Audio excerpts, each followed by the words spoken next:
How's it looking? Earbuds for you. Oh, okay. You can actually talk to them. Sounds good. Well, actually, I got these headphones right here.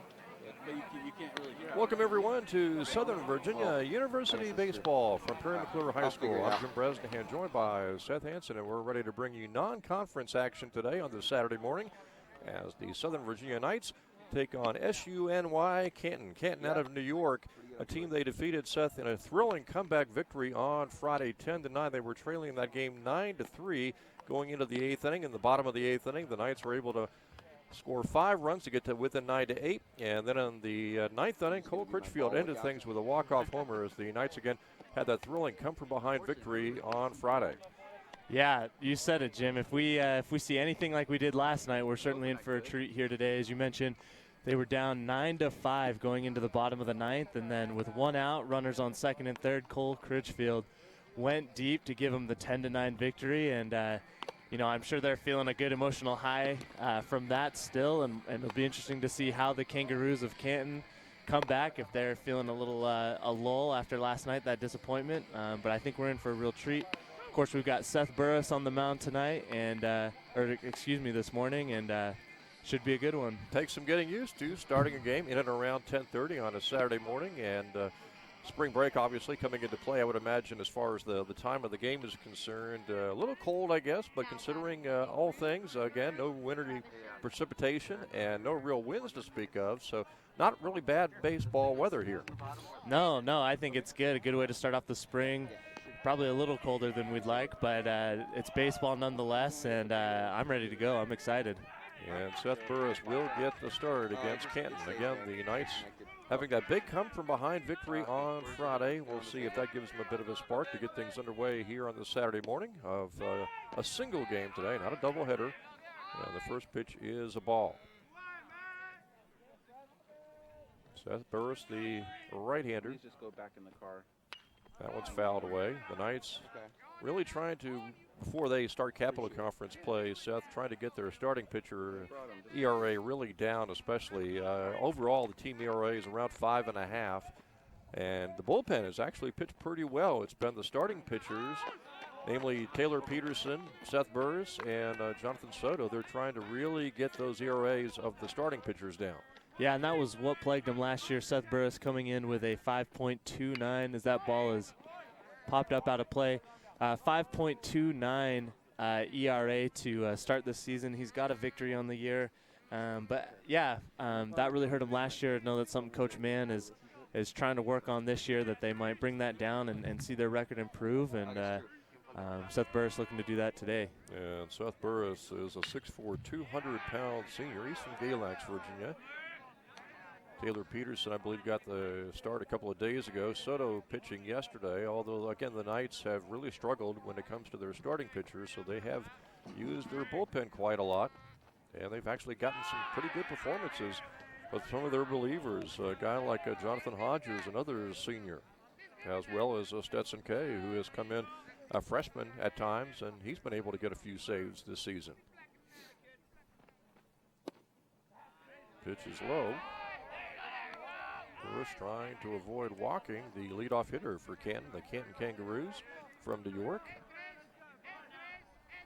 Canton 0-4 on the season. That ball grounded foul. Looks like he fouled it off his leg there. That's never good to see. You never want to see someone hit the dirt like that, but looks like he might just need to walk it off there.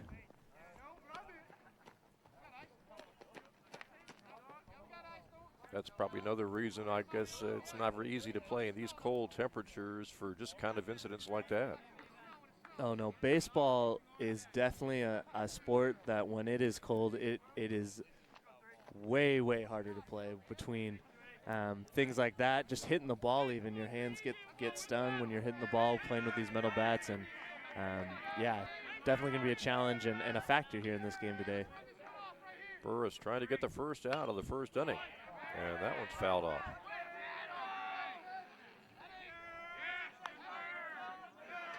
So his first hitter for the Kangaroos, really making the starting pitcher for the Knights, Seth Burris, work.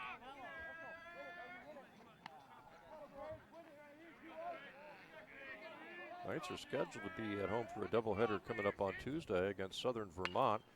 That pitch has popped up. The catcher will grab it for the Knights. There goes Jordan Kiefer making the play.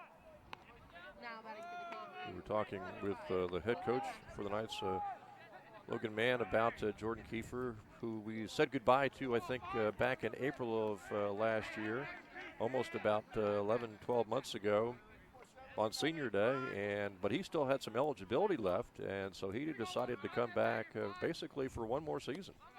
Yeah, Coach Mann had discussed how he recruiting-wise, he thought they were going to have some people who might be able to take over that catching spot, but some of those recruits fell through, so he reached out back to him, and he's like, hey, I need you to come back. And it's actually a cool story, but luckily Coach Mann was able to find him some eligibility so that he could play one more season for him. And I know Jordan's been struggling with the bat early on here in this 2018 season, but you can't really deny the value defensively and team leadership. And at shortstop, the Knights not able to make that throw over. It would have been a tough play even if it had been fielded cleanly. Not sure they would have got him, Seth, and so Canton's got a runner at first with one out here in the first inning. Yeah, it was a real slow bouncer that if a slow bouncer like that makes it past the pitcher, that's such a tough spot, especially for how deep the infield is playing right now. So even if he fielded it cleanly, it probably was going to be an infield hit. Nate McCallum, the shortstop for the Knights here in this game on a Saturday morning. That ball dribbled to second base. And a great play by the second baseman for the Knights to make a diving play, Stetson Kay, and he fires over to first for the second out. Kay stopping that ball from going into the outfield and able to get the runner at first. The other runner moves over to second, so the Kangaroos have a runner at second base with 2 outs here in the first inning. Yeah, great little stab and pick right there to make the play now. Having 2 outs rather than 1 out and 2 guys on, and one of them being on third because that runner was going. It was a hit and run, and he definitely would have made it to third if it had squeezed into the outfield. So Burris will try to keep that runner at second base from scoring, and all he has to do right now is get this third out. And there's a called strike.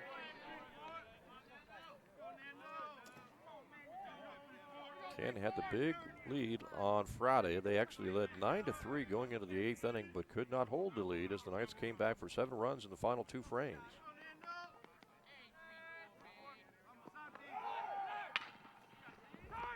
Shortstop McCallum throws over, low throw, but Critchfield digs it out, and it's all over for the Canton Kangaroos here in the first inning. They get a runner to second base, but they do not score. We'll go to the bottom of the first, 0-0, with the Knights coming up for the first time here on this Saturday morning.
Welcome back here to Perry McClure High School. Jim Bresnahan, Seth Hansen bringing you all the action on this Saturday morning of Southern Virginia University baseball.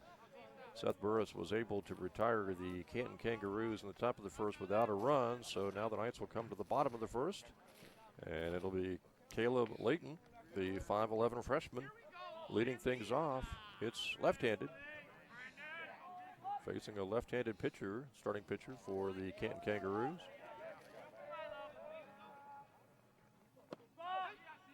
Interesting, Coach Mann is opting to bat a lefty leadoff against a left-handed pitcher here. Usually, to get things started, you'll try and reverse that, but Coach Mann feels pretty confident in Layton.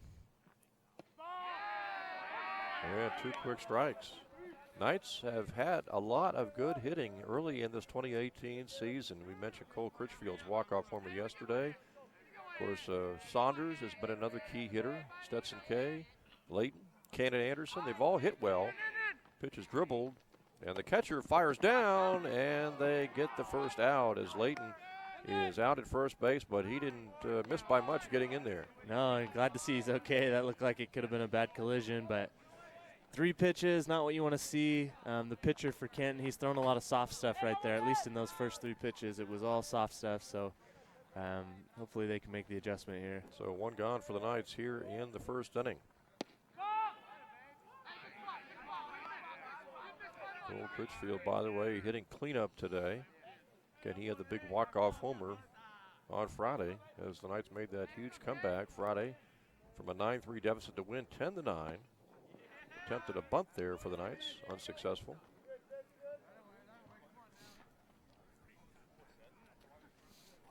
Stetson Kay. Yeah, Stetson Kay there trying to lay down the bunt. Got to be a little more selective, though. You see that pitch going into the dirt, you got to pull back. Okay, again, just a freshman playing, I believe, at third base today, but he has also served as a closer out of the bullpen, so he's got all sorts of duties here on this 2018 roster for the Knights baseball team. Yeah, Stetson actually, he's at second and made that nice play in that top half of the inning, so trying to do his part with the bat right now. In a good hitter's count, 2-1. Swings at that one, couldn't catch up to that fastball from the left-hander for Canton, the Kangaroos, and so let's see if Stetson Kay can go ahead and try to get on base here. The Knights looking for their first base runner on this Saturday morning. Got a very busy day athletic-wise here for Southern Virginia University. Women's softball got an early start to its doubleheader. Started at 11 o'clock this morning against Karn, and then we've got men's lacrosse on the road at Rhodes, I believe at 2 o'clock, and at 1 o'clock we've got women's lacrosse hosting Mary Washington in Capital Conference play. Swung on it, missed. McKay strikes out. Just a little late there. It's tough. It certainly is, especially when the pitcher is throwing a lot of soft stuff and you're trying to adjust to that timing, and then he blows a fastball by you. So it'll be interesting to see how these guys make the adjustment as they go through the lineup a second time, as we see number 44, Cannon Anderson, taking his swings right now. Anderson is the right fielder. Another left-hander and a lefty-lefty matchup, and he swings. Couldn't catch up to that pitch. Anderson, another young player for the Knights who is looking extremely good in the outfield and at the bat. A lot of these Knights carrying averages in around 300 or 400 on the season early on in this 2018 season. That pitch is high.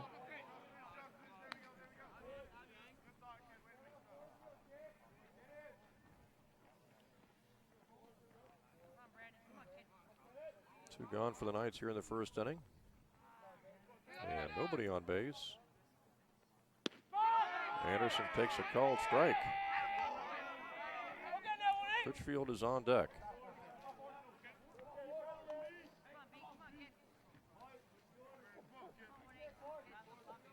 Had 19 runs scored on Friday, and obviously just the first inning, but yet to see a run score here. That ball fouled off to the left side, and it's caught for the third out by the Kangaroos. And so 1-2-3 for the Knights here in the first inning. We go to the second, no score.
Bresnahan, Seth Hansen back here at Perry McClure High School, ready for inning number 2 between Southern Virginia and the Canton Kangaroos. And that ball hit out to center field, a long fly to center field, caught by Brady Lamb for the first out of the second inning. So we had our shootout yesterday, 10-9. The Knights were able to win on Friday, again with 7 runs in the last 2 innings. But so far here early on this Saturday morning, Seth, no score in the second inning and 1 out for the Kangaroos here in the top of the second inning. Yeah, Seth Burris pitching pretty well right now. That was the first ball that was really struck, really solid.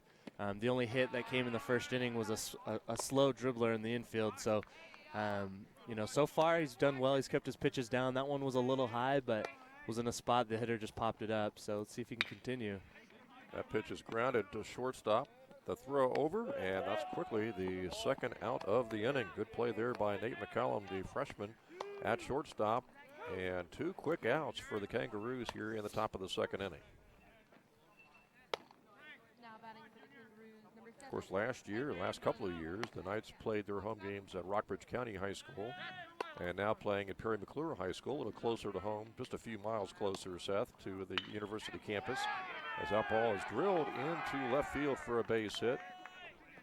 And the Kangaroos will get the base runner at first on the single to left end. So with 2 outs, they've got a runner at first base. Here at Perry McClure High School up on a little mountain. But the dimensions of the park are a little bigger than Rockbridge County High School. Maybe not as much wind that will carry to left center. Rockbridge County was famous for having balls that were lifted up in the air to left or left center. And then because of the short dimensions and because of the wind, saw a lot of balls fly out of Rockbridge County High School the last couple of years. Yeah, that first ball we saw in this first inning, that first out that went to center field, probably would have been a home run out in Rockbridge, or potentially. So I know Coach Mann is happier to be in a bigger dimension field, let his outfielders run around and make some plays. 320 down the line. It's 360 to the power rallies, and also around 350 to left and center field. 360 to dead center field here at Perry McClure High School. 2 outs here in the top of the second. Kangaroos have a runner at first.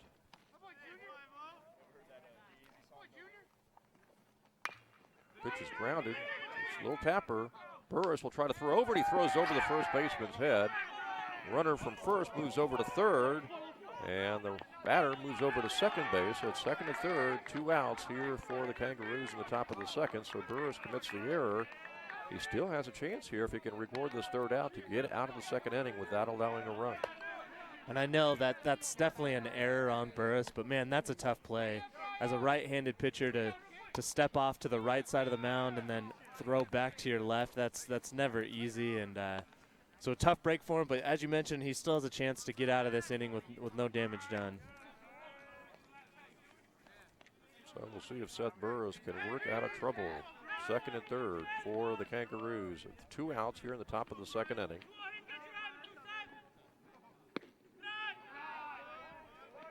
I imagine he won't, he has a base to play with here. Facing the lefty, he's probably not going to come into him. He's probably going to try and stay on the edges of the zone. Burris' pitch is high. Throw down by Kiefer to almost got the runner at third base, who just was able to get back in there. And Kiefer with the cannon right there. I thought it was going to be close, but yeah, you're seeing it here with the 2-0 count. Burris is, and it's smart. He's got a base to play with, and he's facing a lefty. So trying to stay away, trying to get him to swing at a bad pitch here. Burris trying to work out of trouble.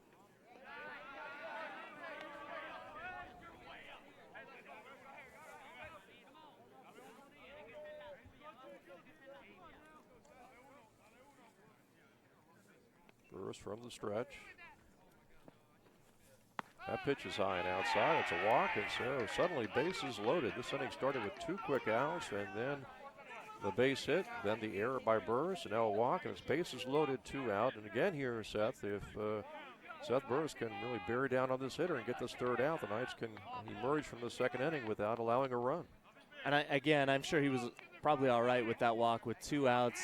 He was facing a lefty. Now he's got the righty-on-righty matchup. I expect him to come right at him. You see the strike right there, so it's a much more favorable matchup for Burris. So will Burris be able to get out of this second inning without allowing a run? The base is loaded, but there are 2 outs. Burris ahead of the hitter. Took something off that and got the strike. 0-2. It was a good pitch. Now he set himself up nice. Definite pitcher's count, so look for something low here. Low in the dirt would be my guess, and hoping he's swinging at a bad pitch. See if Burris comes right at the hitter or decides to waste his third pitch. He's trying to keep this game scoreless in the top of the second inning. Took something off that pitch high and inside. Batter took it for a ball. 1-2.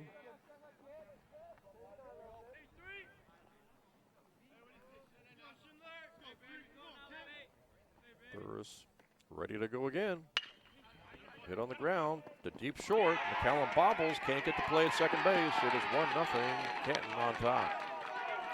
Man, and this inning has gone from looking like a 1-2-3 to all of a sudden having some issues. And, you know, it'll be interesting to see if they score that as an error to McCallum. It was a tough hop, but one that Coach Mann expects him to make. And if he does make it, they get out of this inning with no score, but just couldn't handle it there. Probably going to be an error, and that would be the second error of the inning with bases loaded. Now 1-0, Canton on top. That pitch, high bouncer to short and through for a base hit. That's going to score a couple. Throw in from center field, but it's going to be 3-0. The Kangaroos on top. Got to be 3 unearned runs, I would think. And Canton being aggressive right now, I think, you know, Burris has had his ups and downs this season, and they feel like they can get on him real quick. And in this inning, they're being real aggressive with the bat. You go back to that play by McCallum at shortstop, and it was a situation, Seth, where he had a chance to make the play at second base if he fields it cleanly.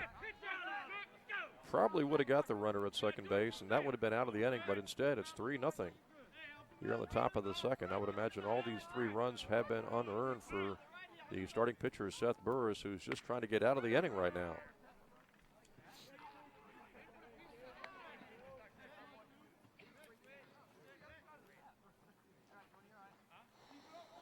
Amazing the way things can turn out, Seth, when the defense just has a couple of lapses. Runners from first going to take it and move on over to second base. Ball got away from the catcher for the Knights, and it ends up being a steal of second base, and it's second and third with 2 outs, and now 2 runners in scoring position for the Kangaroos, who are trying to go from a potential 1-2-3 inning in the second set to maybe scoring 5 times. Burris needs to make a good pitch here. And it bounces up there. That was the right idea with an 0-2 count. You definitely don't want to throw anything high. Hopefully he'll chase something in the dirt, but good discipline there by the Canton batter. Knights trying to nail down the 3rd out of this second inning. Ooh, and that one was a little low.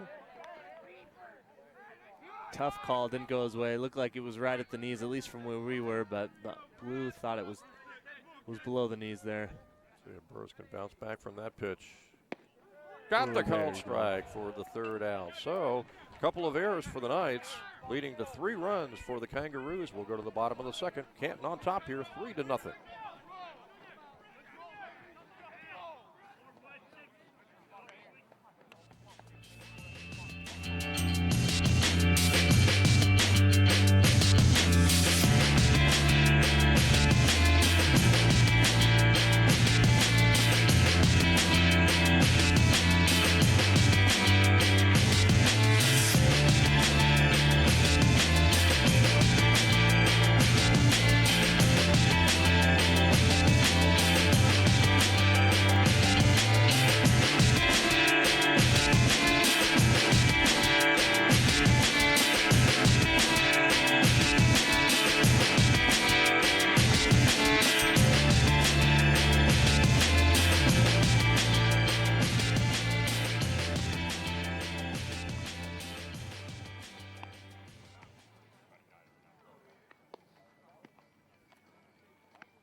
Well, it was a 3-run inning in the top of the second inning for the Canton Kangaroos. After they had 2 batters out to begin the second inning, Seth, they were able to take advantage of a couple of Knights' errors, and so they end up scoring 3 times, and now we'll see what the Knights can do in the bottom of the second. The hero of last night's game up right now, Cole Critchfield, the lefty first baseman. Let's see if he can do some damage and get on base here. Cole Critchfield, one of the top hitters early in this 2018 season for the Knights.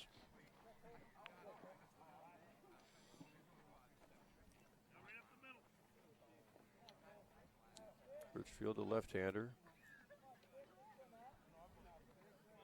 3 of the first 4 batters for the Knights lefties against a lefty pitcher. Yeah, interesting, but coach must just be trying to, obviously Cole Critchfield, you're going to have him bat early regardless of who's pitching.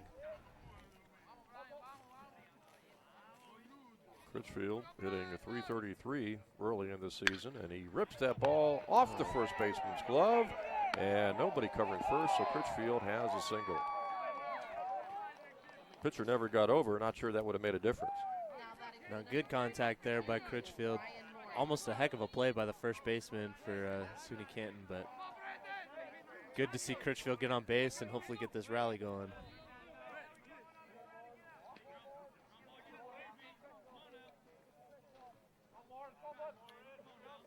So Critchfield at first with nobody gone for the Knights here in the bottom of the second inning.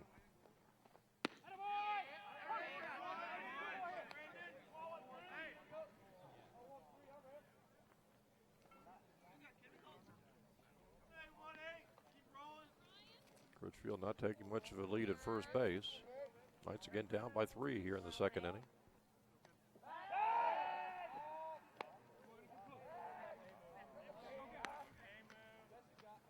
Critchfield doing enough to get the pitcher to at least think about him there, which is good. Let him know that he's there.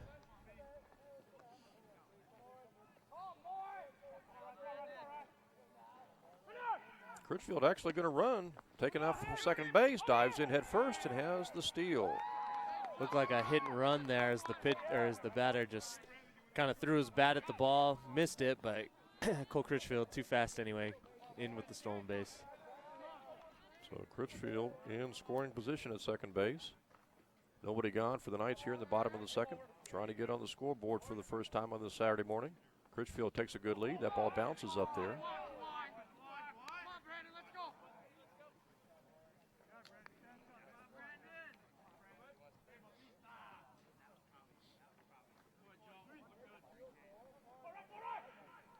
Critchfield, a 6'2" sophomore, getting on with a base hit, stealing second base.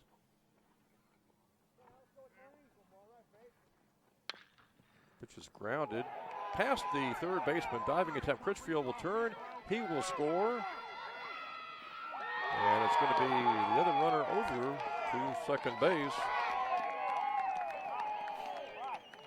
Nice at bat there by Ryan Morin, number 13. Yeah, Ryan Morin getting the hit and taking advantage of the throw home to take second base. Critchfield scoring easily. I'm surprised they threw home and didn't just throw it into second base to make sure that Morin stayed at first base. Instead, they tried to take a shot at Critchfield. I don't think they were ever going to get him. No, with Critchfield's speed, no, there was no way. And just good piece of hitting and still no outs. Guy on second, 1 run in already. It's shaping up to be a good inning for the Knights. There's a called strike.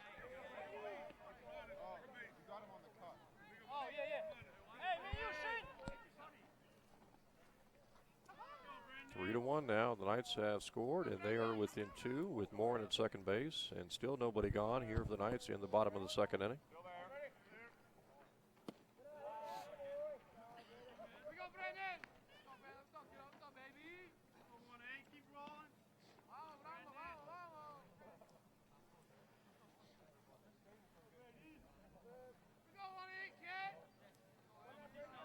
Decent lead for Morin at second base.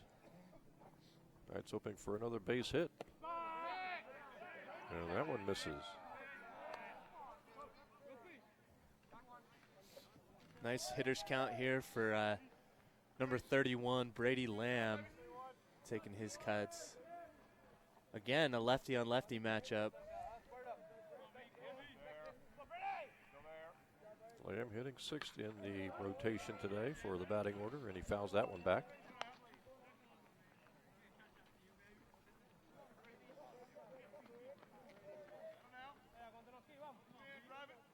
Moore takes his lead at second. 3-1. Knights have scored here in the bottom of the second inning.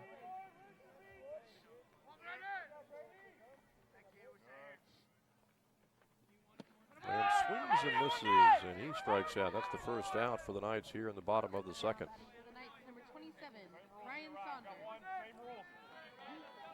So Ryan Saunders now looking to make the most of this situation. You'd hate to have a man on second, no outs, and not get another run out of this inning. So, again, lefty on lefty. A lot of lefties in this lineup. An interesting move by Coach Lamb, but he feels good about him, and Ryan Saunders needs to come up big right now.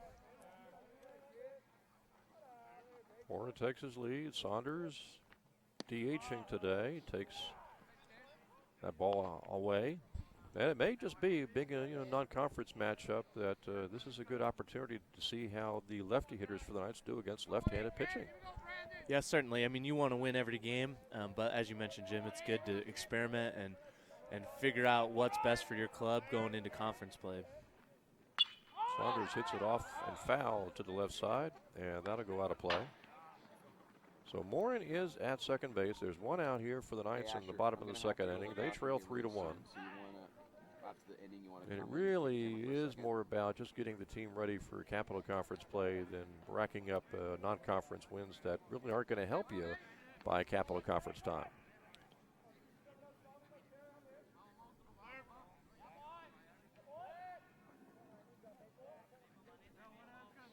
Saunders waiting on the delivery with Morin taking his lead at second base. That pitch is low. Gets away. Morin over to third. Makes it easily. Step to the inning. Good heads-up play by Morin there. That makes this at-bat even more crucial, but changes it a little bit for Saunders. Now he just needs a fly ball somewhere in the outfield. Hopefully be able to have Morin tag up and score. Okay. I just want to make sure that we didn't miss anything. Saunders has pretty good speed, too, so he could put it on the infield. He's trying to get on base, and he pops it up instead on the infield. Shortstop for the Kangaroos will take charge and make the catch, and that's the one thing they did not want to have happen. Yeah, I must have jinxed him. I'm sorry, Ryan, but now it'll be up to the catcher, it looks like. With 2 outs here in the bottom of the second.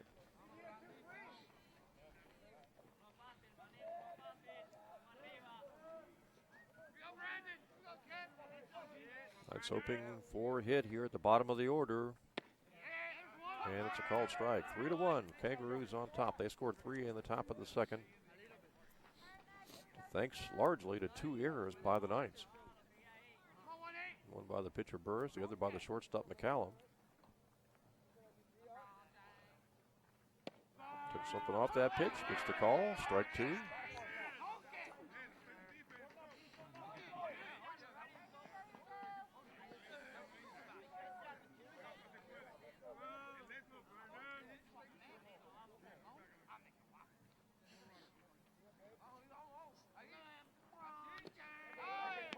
Fouled away, just barely getting a piece of that one.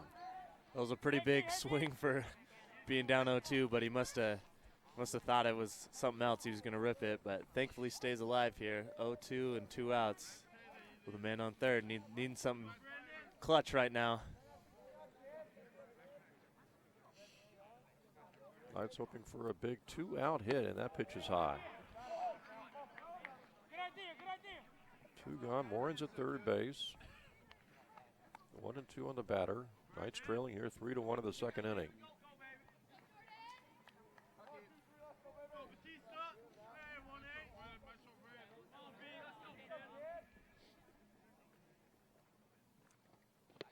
Bounces up there, and now it's 2 and 2. It's good work here to work this count back from 0-2 down to 2-2. Now the pitcher's got to be thinking he's got to find something in the zone. He might be, he has a base, at least a couple bases to play with, so you might not see a great, fastball down the middle here, but something closer to the zone would be my guess. Knights hoping for a big hit, and that pitch is low. 3-2.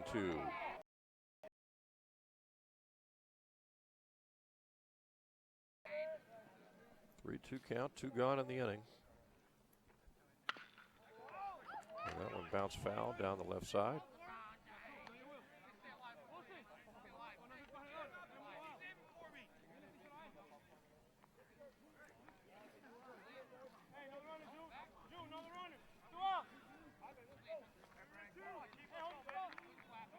Knights trailing by 2. Trying to get Morin in from third base.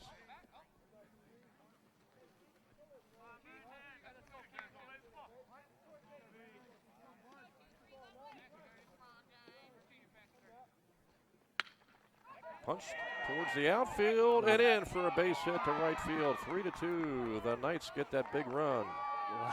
Jordan Kiefer with some excellent offense there, knocking that ball off his fist, it looked like, Seth, into short right field. It's 3-2. Man, that was clutch with 2 outs for Jordan Kiefer. Little bloop shot, you know, for a guy who might not be hitting as well as he'd like so far this season. You'll take anything, especially if it's going to lead to an RBI. So good work there by the catcher. And now you've got McCollum here who committed that error in the other half of the inning. Another left-handed hitter. Trying to make up for that mistake, see if he can get on base and advance Kiefer. Yeah, Jordan Kiefer, checked his stats yesterday, came in hitting around 160 or so, but that was a huge hit to make it 3-2. Kiefer doesn't have great speed at first base. McCallum, another left-handed hitter. He's a freshman, 6 foot, 160 pounds, out of Woodbine, New Jersey. The other thing about Kiefer there, I just want to say, is that count was 0-2. He worked it all the way to 3-2, fouled off a couple pitches, and then had the little bloop shot for an RBI. Just great work by him. That's how you get out of a hitting slump, is you take good at bats, and it'll start coming back to you. And right now, McCallum is hoping to deliver this ball to the outfield to move Kiefer over to at least second and maybe third and give the top of the order a chance. Pitch is inside for ball 4, so it's first and second. There are 2 gone for the Knights here in the bottom of the second inning, but they've got first and second. And now Kiefer is a runner at scoring position, Seth, but he doesn't have great speed being a catcher, so the leadoff hitter, Caleb Layton, is going to have to really knock this ball deep into the outfield. Even a single would perhaps require a throw from the outfielders for the Kangaroos home to try to catch Kiefer at second base trying to get home. Yeah, you may have to find a gap here, something hard down the line, but obviously Kiefer will be running with 2 outs, but again, if it's a hard shot to the outfielder right at one of the outfielders for a single, it may be bases loaded as opposed to sending Kiefer home for a try for a third run. Still, the Knights have to like the situation here. Thanks to Kiefer's hit, they got their second run, and now with runners at first and second, they've got a chance with Layton, the leadoff hitter, the 5'11 freshman out of Holbrook, Arizona. If he can deliver a hit a substantial distance, the Knights could tie this game here in the bottom of the second inning. now we see the top of the lineup again. Usually the second time through, you're bound to take better at bats against the pitcher. Having seen him, this would be the second time they've seen him. They know what to expect, his off-speed pitches and things like that. And so far, the lefty-lefty matchup really hasn't seemed to bother the Knights too much.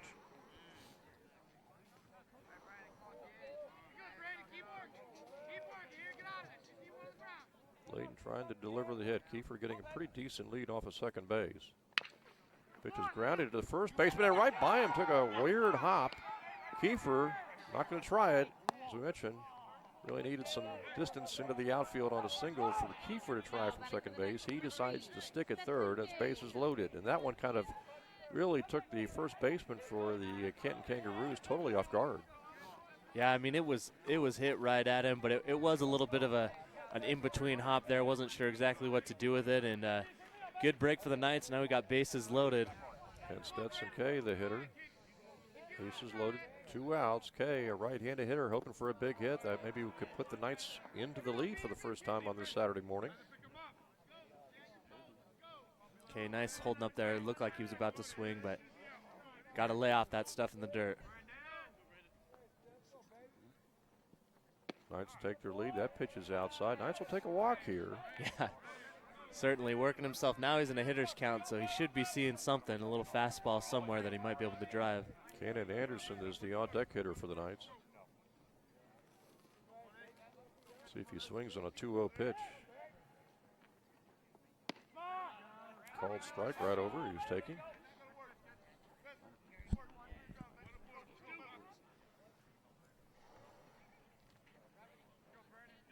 Knights have some good speed on the base pass at first and second, with Kiefer, the other runner, at third, hoping for a big hit, and that one's fouled off, and now 2-2. Big swing by Stetson there. Now it's a 2-2 count, like he said, and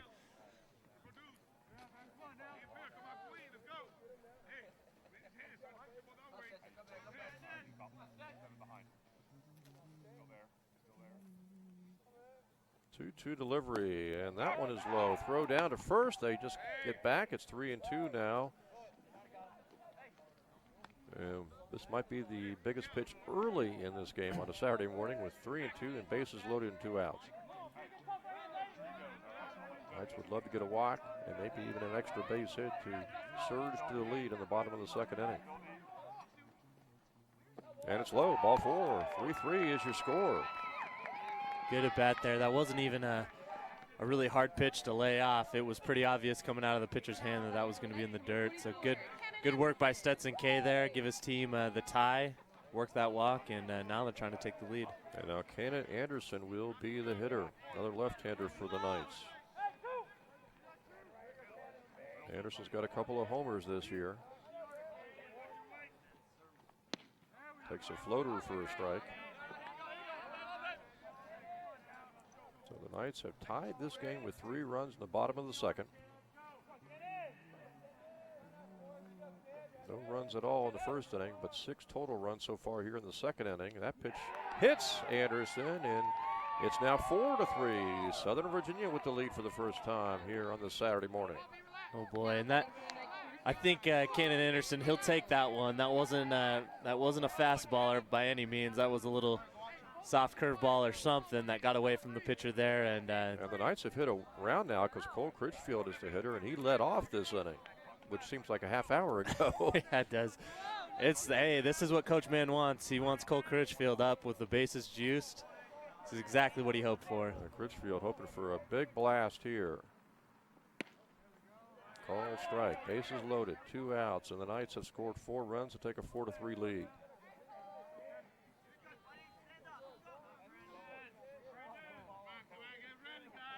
Critchfield had a homer yesterday to win the game after the Knights trailed 9-3. And he pops that one up and out of play, and now he's down 2 strikes.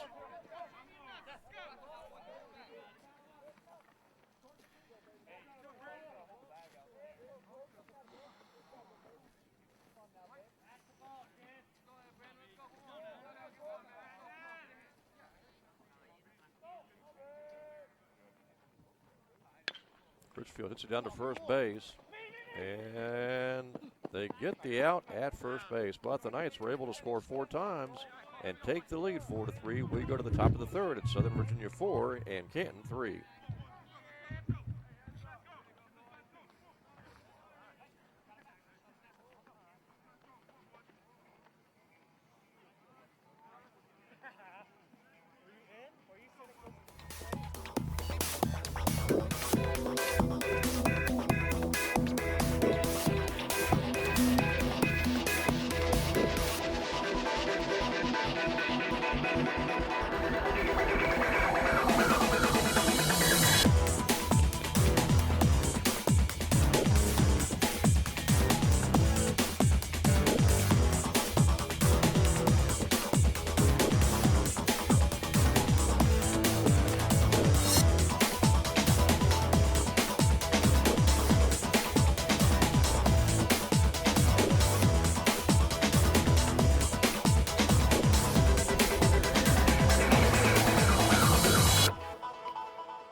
And welcome back to Perry McClure High School. Top of the third inning. It is 4-3. Knights on top as they scored 4 in the bottom of the second set after Canton had scored 3 in the top of the second inning. This game certainly have shades of last game from last night. A high-scoring game, back and forth, and you really can't ever count one of these teams out. Yeah, last night the Knights actually trailed 9-3 going into the bottom of the eighth. They scored 7 times in the last 2 innings to win that game 10-9. Canton's probably trying to still figure out how they lost on Friday. Yeah, you got to feel pretty confident going into the bottom of the eighth if you got a 6-run lead, but good tenacity by the Knights to not give up and keep grinding away. Seth Burris just needs to throw strikes. He gave up 3 runs in the second, most likely all unearned runs because we had a couple of errors, one on Burris, the pitcher, the other on McCallum, the shortstop. Popped up, Kiefer trying to find it, and it's out of play.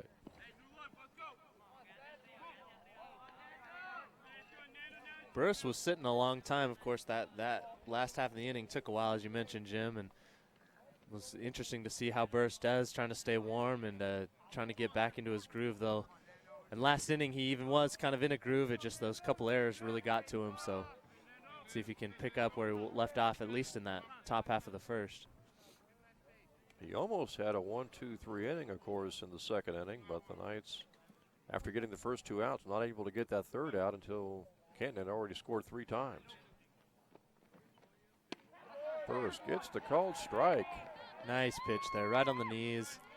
Not sure why the batter didn't swing. It looked like a pretty good pitch. You're going to figure Logan Mann would like to see Seth Burris deliver some reliable starts this season. Taylor Peterson is another starting pitcher that they're hoping for some big moments down the stretch. He's a 6'4" senior, and he's had a struggle with his ERA. It's up over 8 so far this season. And another pitcher they're really counting on from the starting pitcher standpoint would be a freshman, 5'8", 180-pound Jonathan Soto, who started yesterday, struggled early against the Canton Kangaroos on Friday. Those seemingly are the top 3 starting pitchers as that pitch is popped up to short. McCallum right there. He puts it away for the second out. Yeah, as far as pitching goes, the most reliable so far for the Knights is probably number 8, Jonathan Hodges. Comes into the game with a 2.8 ERA, which is really good by any standards. I think he's gotten 1 start, but he's really mainly a bullpen artist. In fact, he's at time over the last 3 years or so, because he's a senior, he's been their closer at times over the last couple of years. But from a closing standpoint, this might be a bullpen closing by committee when you got guys like Hodges, as you mentioned, Seth, and we've also seen Stetson K make some nice contributions out of the bullpen. Swung on and missed. Maybe Burris is starting to heat up here in the third inning.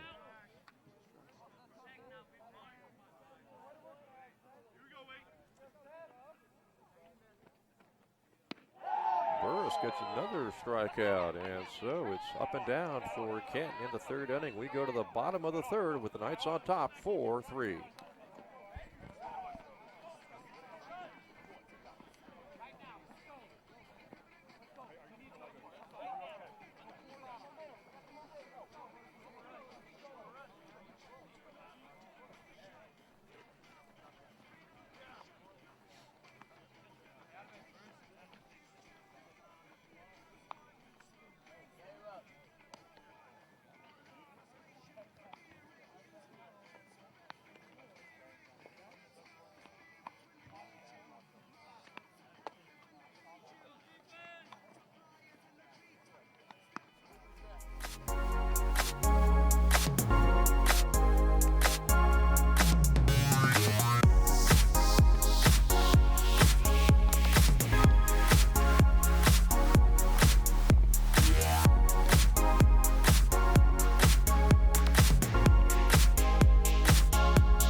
And welcome back to Prairie McClure High School as we go to the bottom of the third inning. Knights on top here, 4-3 over the Canton Kangaroos out of New York. Knights won yesterday's game 10-9. Hoping to go for the 500 mark with a victory today to go to 8-7 on the season.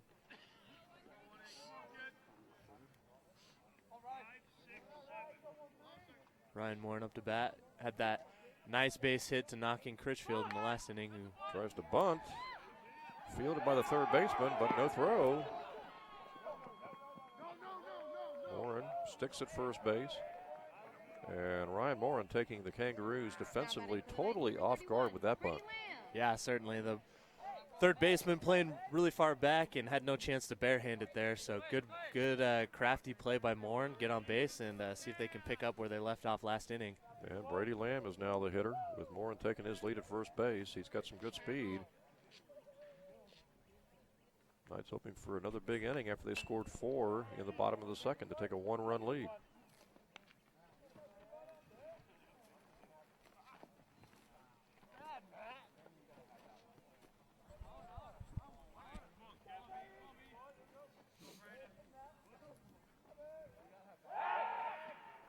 Morin back over.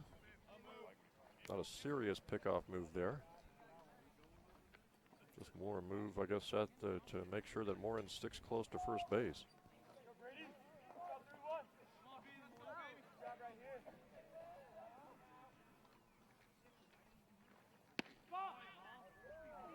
Lamb hoping to deliver a big hit with Morin at first base. Lamb's the freshman from Gilbert, Arizona, 6-foot freshman playing center field today. He'll be followed by Ryan Saunders.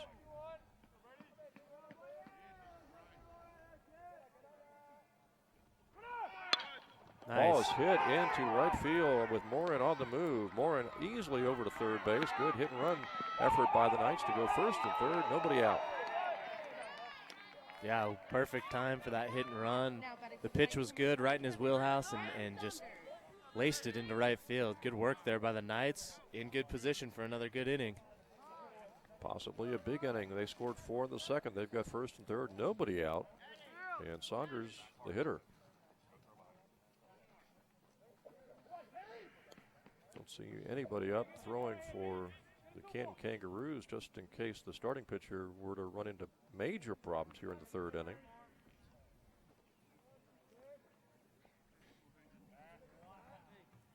Saunders, the hitter, with Kiefer on deck. Saunders, the senior, 5'11", 190. Lefty hitter. A lot of good seniors on this year's team. Pitchers like Burris and Peterson.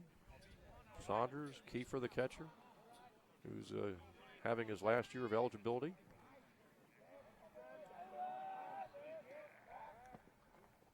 Saunders hits it past the second baseman into right center field. 5-3. And now it's going to be first and third as Saunders will stay at first. Lamb over to third. Knights have now 5 runs on the board and still nobody out here in the third inning. Good work there again. Just not doing too much with the ball.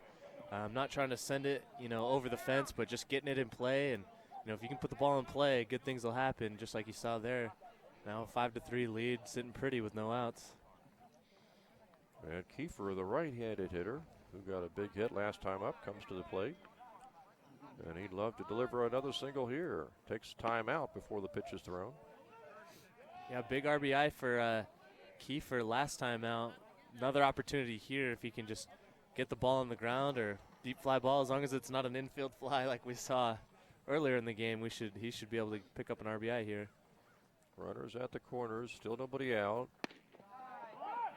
And Saunders will take an easy steal of second base. So now the Knights are out of the fourth play. It's second and third. Nobody out. And now Kiefer's got 2 runners in scoring position.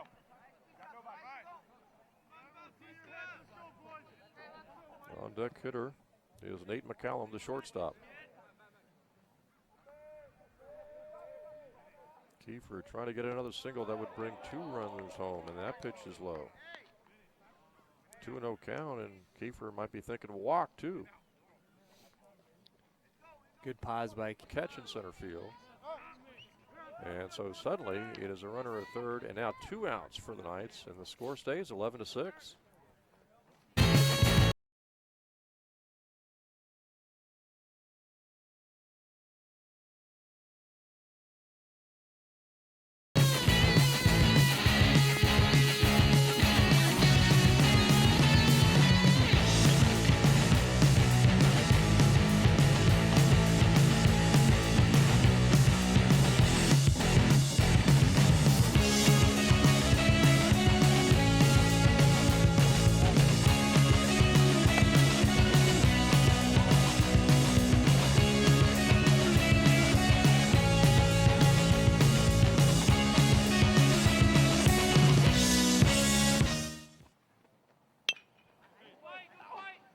Is still out there throwing as we start this top of the 5th inning.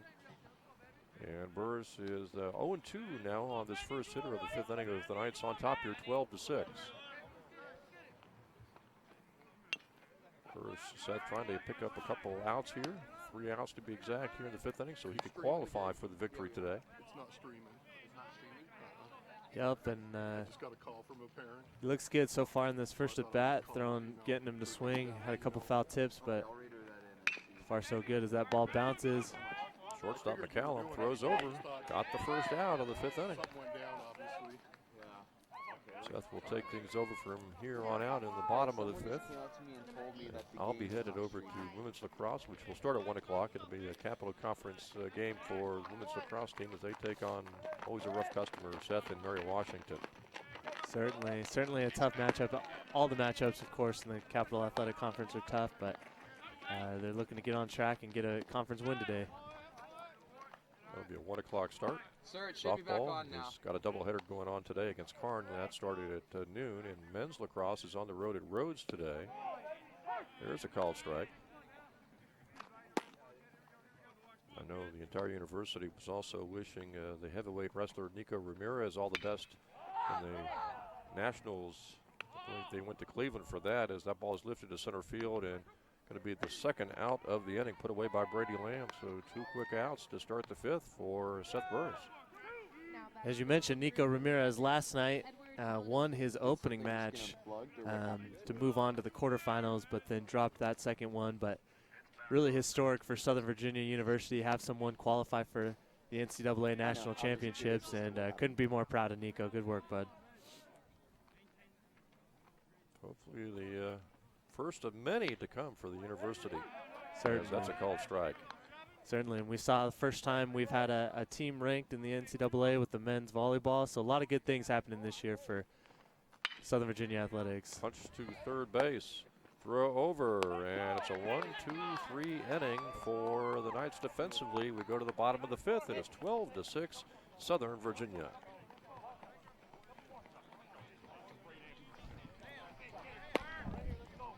Okay.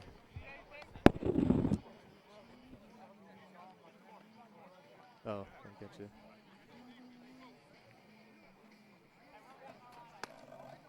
Right.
Welcome back here to Southern Virginia baseball, taking on SUNY-Canton. We are in the bottom of the 5th inning. Southern Virginia leads 12-6 as the Knights go back to work on offense here. That's a called first strike. That's Stetson K, batting, playing second base today. Had some nice plays at second. done well with the bat, contributing to this 12-6 lead. As he rips one to third base, past third, and into left field. So Stetson K keeps rolling as the Knights keep rolling on offense again. A 12-6 lead here in the bottom of the 5th.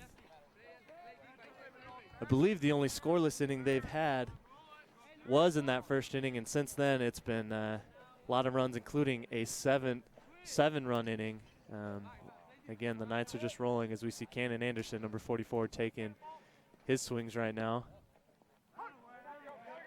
As that is a strike at the knees.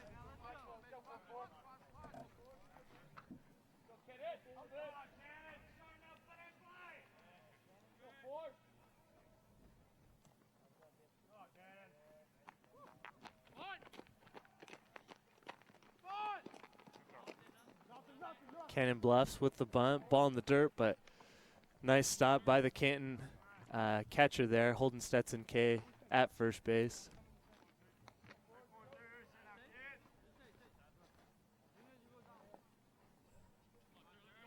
So a 1-1 count, no out. No outs here in the bottom of the 5th as Cannon looks like he's going to bunt again. Pulls it back. Another ball in the dirt, but again, Stetson K will stay at first.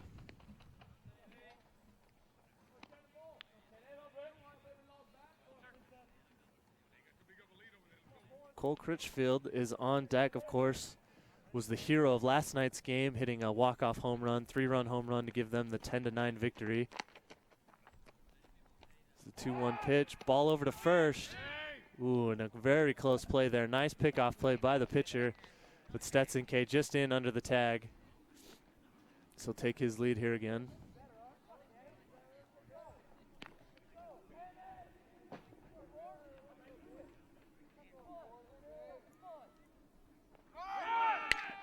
Stetson's running, ball hit into right field. Stetson's going to take third easily. Nice piece of hitting there by Cannon Anderson on the hit and run.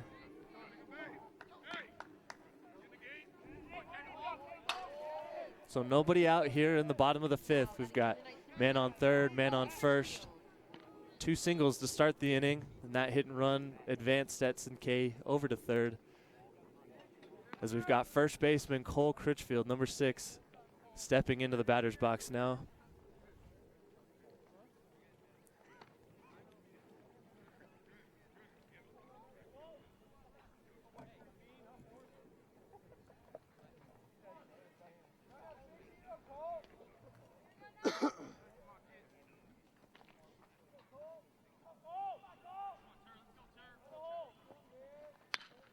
Swing and a foul ball. Looks like going to be out of play on the left side.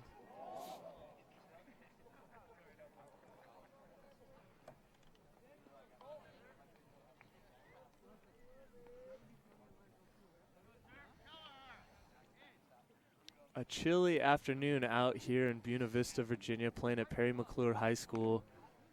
So I'm sure that's taken a toll on some of the players. We know baseball is not the easiest sport to play when it's chilly outside. Runner goes. Cannon Anderson under the tag. Looked close. The ball looked like it got there before Cannon, but Cannon with a nice slide able to get in there safely to steal second. So now you got runners on second and third. No outs here in the bottom of the 5th inning. Cole Critchfield again, he's up to bat.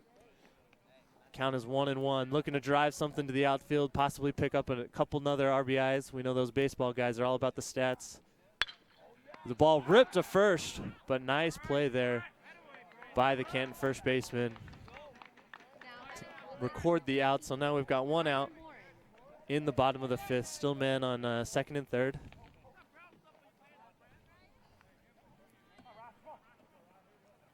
With Ryan Morin at the dish now. Ryan might be having the best offensive game for the Knights. That has a handful of RBIs. He's been on base every time he's got up, including a bunt single. Playing really well, had a few good plays at third base as well. So really feeling it today, really been a star for the Knights this afternoon.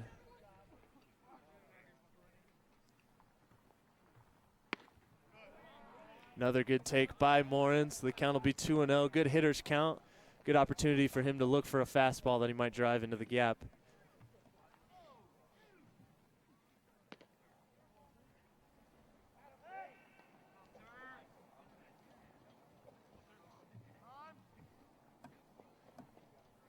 You see the catcher just going to call time now and step out and have a word with his pitcher.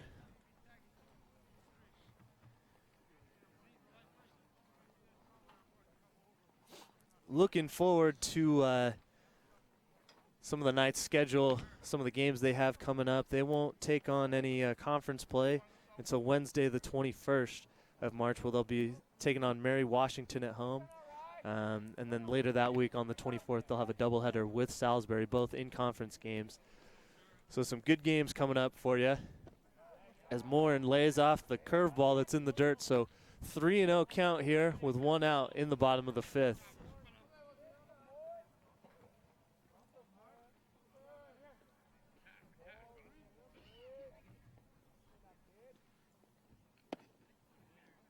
Ooh, and a strike at the knees. That was a close call. Definite pitcher's call, but the count will be 3-1.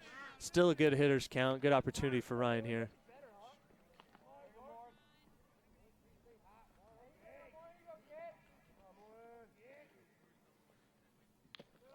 And that one will be in the dirt. So ball 4. Bases loaded with 1 out.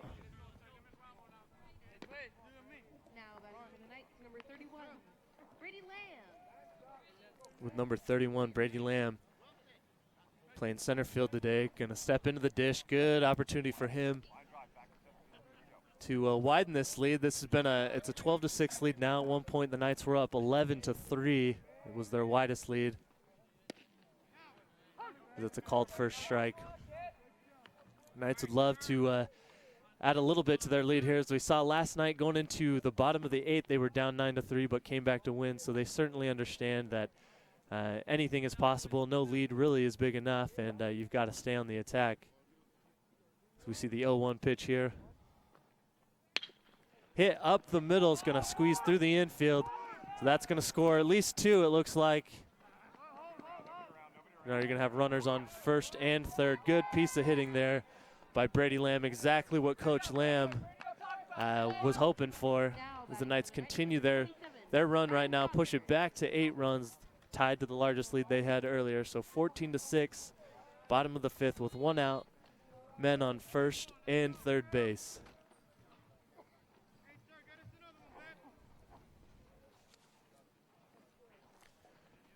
Ryan Saunders getting ready to step into the batter's box and try to do even more damage. A pop fly into the outfield. Anything on the ground should score that run, as long as he doesn't hit into a double play ball. As that pitch is inside for ball 1. That's really surprising that there's no mercy rule for men's sports, like especially football. There should be. Yeah, especially with our team. Try to do even more damage. A pop fly into the outfield. Anything on the ground should score that run, as long as he doesn't hit into a double play ball. And a low pitch there. Must have caught the corner of the zone. Called strike 1, so 1-1 count.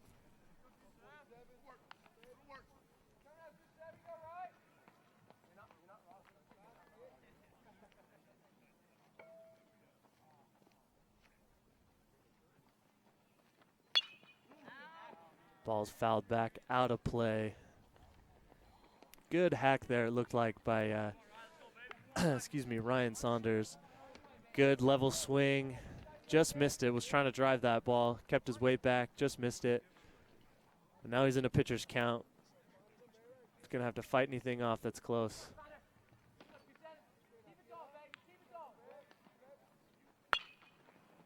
Ball hit on the ground to third.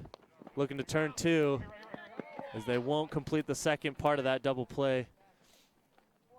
Ball kind of in the dirt. Hard pick for the first baseman. Got by him, but no harm done, as Saunders would have beat that out anyway. So now we got 2 outs. Man on first.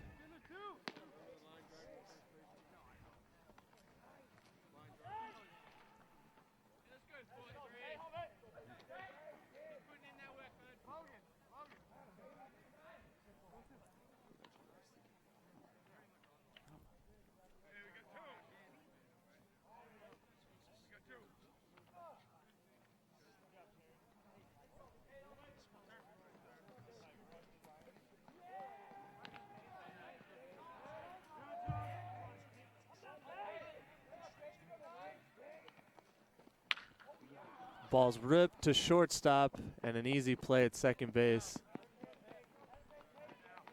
So that will do it here for the 5th inning. 3 outs now.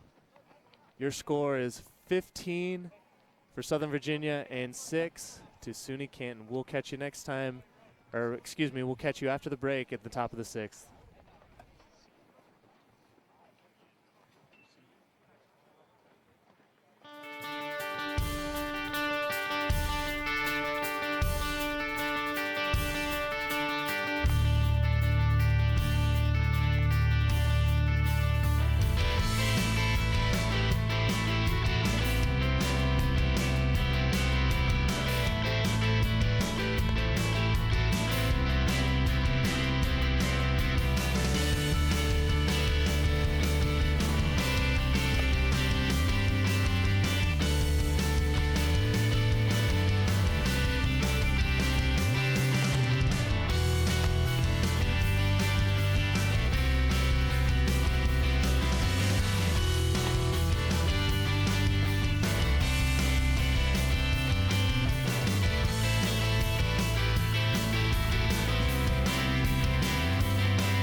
Top of the 6th inning here in Buena Vista, Virginia at Perry McClure High School. Southern Virginia leads SUNY-Canton 15-6 after a quick inning for SUNY-Canton.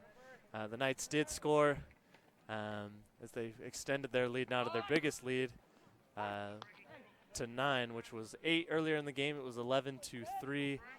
Then it progressed to 12-6, and now after that last inning, Knights putting 3 on the board with a 15-6 lead as Seth Burris continues to work there. We were not sure if how long he would last here in this game. Has had a couple rough innings, but really dialed in, especially in that last inning. So no 2 count to start this half of the inning here as that ball is fouled away. Oh, they're going to say not fouled, just a loose ball.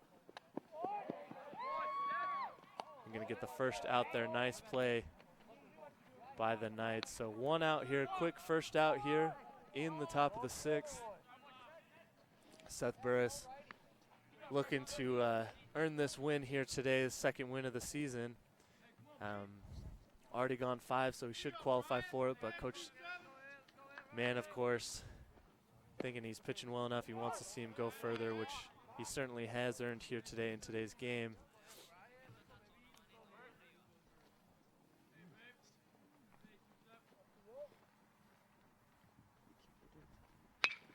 Ball ripped to second base and fielded cleanly. That was by number 2, Ryan Daniels. So we're going to see a few new players here in, it looks like, at this time. A few changes here defensively for the Knights. Get some guys some different action. So Ryan Daniels, good play at second base right there. So 2 quick outs for the Knights. Quickest inning so far, it feels like, for Southern Virginia. Seth Burris trying to make it a 1-2-3 inning right here.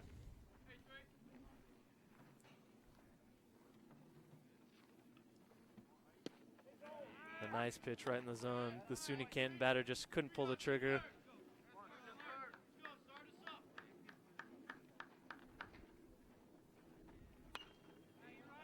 Ball fouled back, so 0-2 count. Seth Burris really finding his groove in these last 2 innings. Good pitcher's count. Expect to see something low here, not in the zone.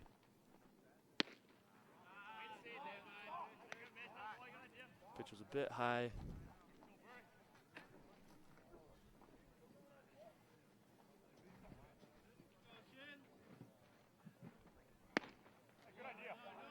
You really can hear that catcher's mitt snap as he catches that ball. Seth Burris putting a lot of heat behind the ball, just throwing right now, but works himself into a 2-2 count. Going with the soft stuff in the dirt on that pitch. So 3-2 count. Count is full. 2 outs here in the top of the 6th inning. Knights, again, if you're just joining us, have a 2-6 lead. Been a big offensive game for the Knights. And Seth Burris will strike him out. Called strike 3. Ball at the knees. The blue felt it was in the zone, caught the zone. And that will do it for the top half of the 6th inning. Knights lead 15-6.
Sounds good. Welcome back here for Southern Virginia University baseball as they take on the Kangaroos of SUNY-Canton. We are entering into the bottom of the 6th inning. The score 15-6 in favor of Southern Virginia as McCallum is about to, Nate McCallum, the shortstop here, is about to take his hacks in the box and try to extend this lead, get on base here if he can. The bottom of the order for Southern Virginia.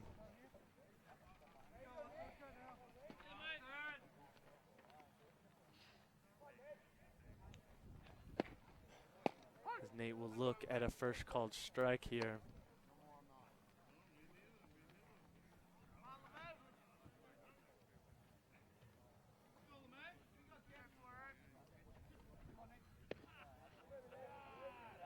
Looks like a ball there.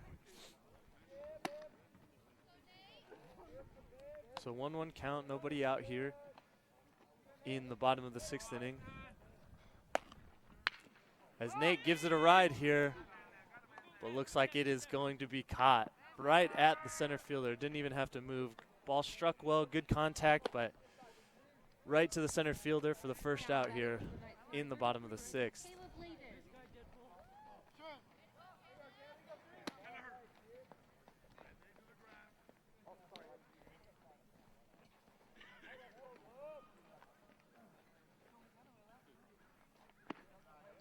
That pitch is high.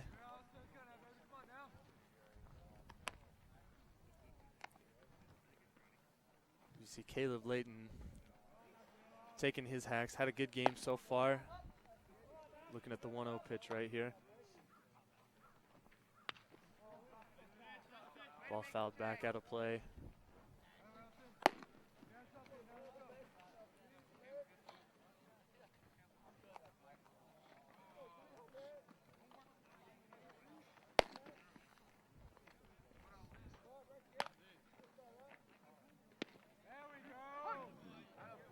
That'll be called strike 2, so a 1-2 count, good pitcher's count for SUNY-Canton. Into right field for another base hit for Caleb Layton. Had a few RBIs in this game. Now batting for the Knights, number 3, Stetson K. So 1 out, bottom of the 6th, man on first, as Stetson K, the second baseman, number 3, will enter the box. Stetson has had some good defensive plays, including in the first inning, a nice diving stop to record the out. As he rips the ball past third. Third baseman got a piece of it. That ball was hit pretty well. Third baseman was able to knock it down at least, but that'll be an infield hit there for Stetson K. So man on first, man on second with 1 out. And we're going to see Cannon Anderson step into the box here, the big lefty. Looking to drive something into the gap or even over the fence if he can. I'm sure he's got that in his mind as they're in a 15-6 lead. I'm sure he's looking to take some big cuts.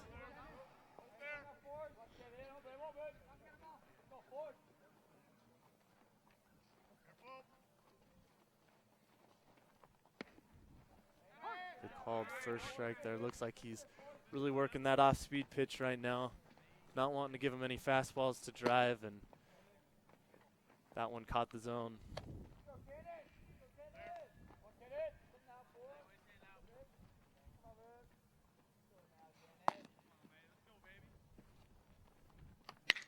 Cannon rips the ball to second base.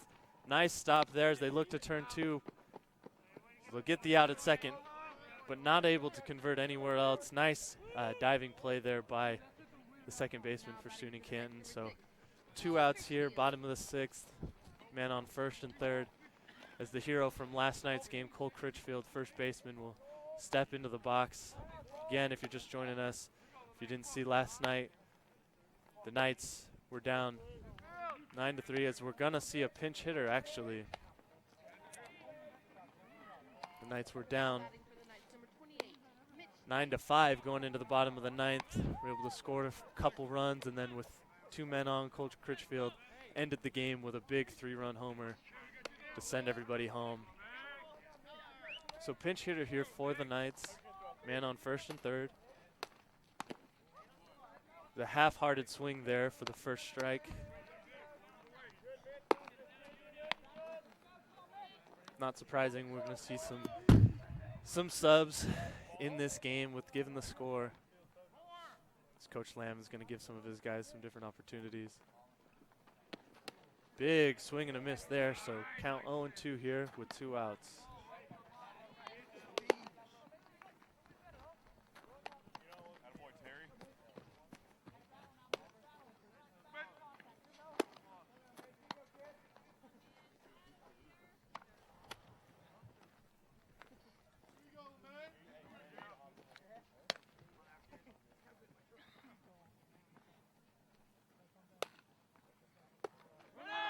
Runner going. Ball is in the dirt. Throw was a little wide, so runner in there safely. Cannon Anderson beating out the tag for another stolen base. So now we got 2 outs, 2 men on the bottom of the 6th. Knights looking to add to their lead, of course, 9-run lead right now. The score of 15-6. The pinch hitter in the box at the moment. Ball struck well into the outfield. Pop fly, though. Easy work for the center fielder, SUNY-Canton. So that will end the 6th inning. Again, score is still the same. Knights 15, SUNY-Canton 6.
Top of the 7th inning here, Southern Virginia taking on SUNY-Canton.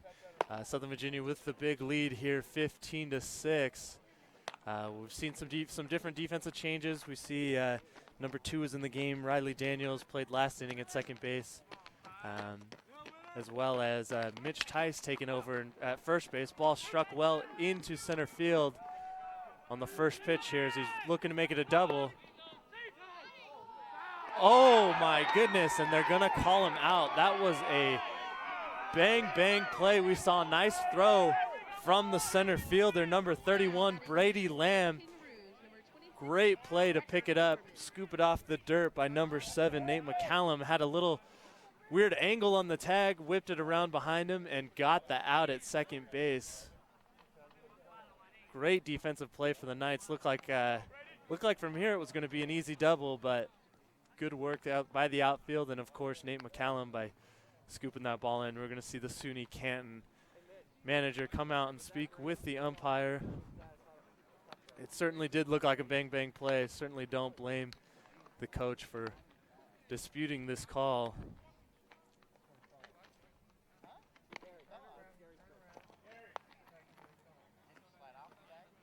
So as it's called on the field, 1 pitch, 1 out for Seth Burris, who has turned this into a really nice game. Of course, has given up 6 runs. However, not all of those have been earned. There were a couple errors in that second inning, which led to their first scores, which was a 3-run inning. I believe none of those will be earned. But since then, he's pitched real well, especially in these last couple. And it has been all Southern Virginia from that point on, as we're, again, still seeing some discussion from the umpire, from the manager.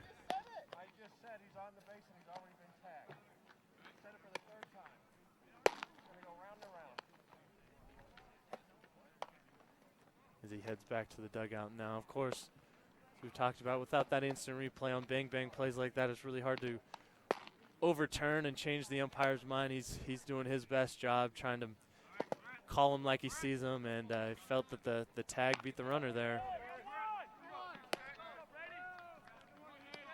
1 out, top of the 7th inning. 1 pitch, 1 out, which is a good start for Seth Burris. Again, our starting pitcher still in this game. As another ball dribbled to third base, picked up, and the out there at first base. Nice defensive play once again for the Knights. Still rolling, I believe that is Ryan Morin still at third base, who throws it over to Mitch Tice at first. Tice, of course, pinch hit, and now is taking over for the first base duties for Cole Critchfield. So some young guys getting some good action here in this game.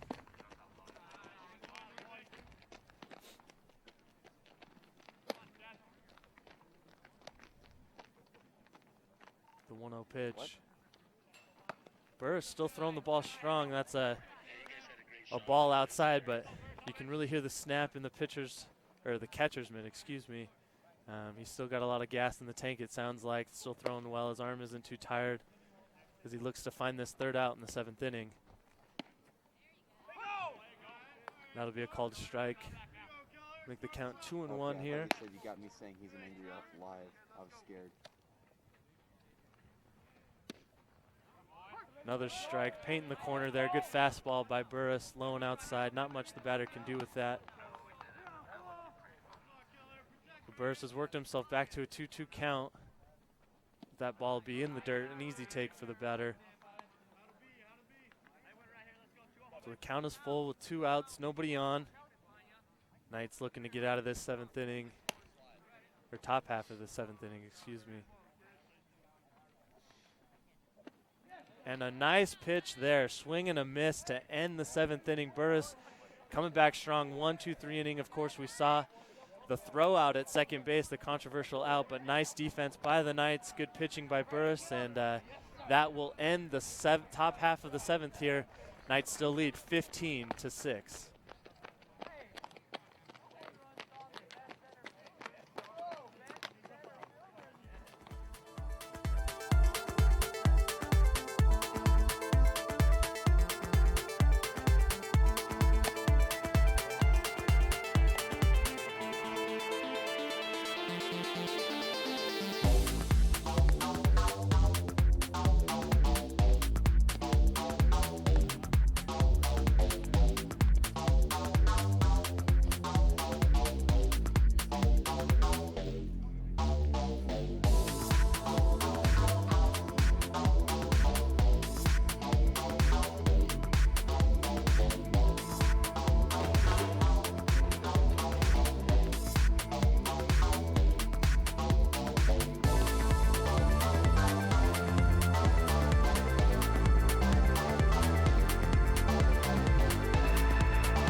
back here at Southern Virginia University, bottom half of the 7th inning, a 9-run lead for Southern Virginia University, 15-6, as we're going to get another pinch hitter here.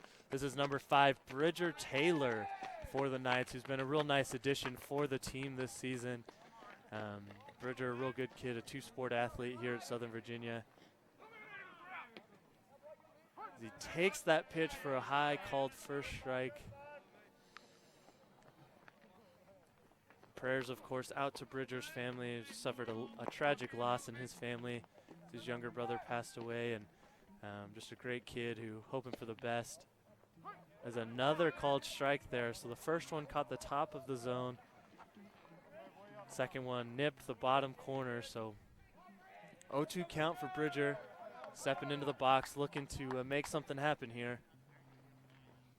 As he rips the ball into center field. Nice solid base hit there for Bridger. As he does what Bridger does so well. So we've got first. Man on first, no outs here in the bottom of 7th again. The Knights with a 9-run lead, 15-6.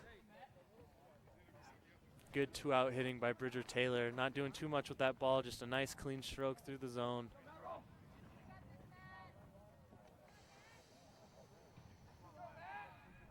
So no outs, 1 on. The ball low in the dirt.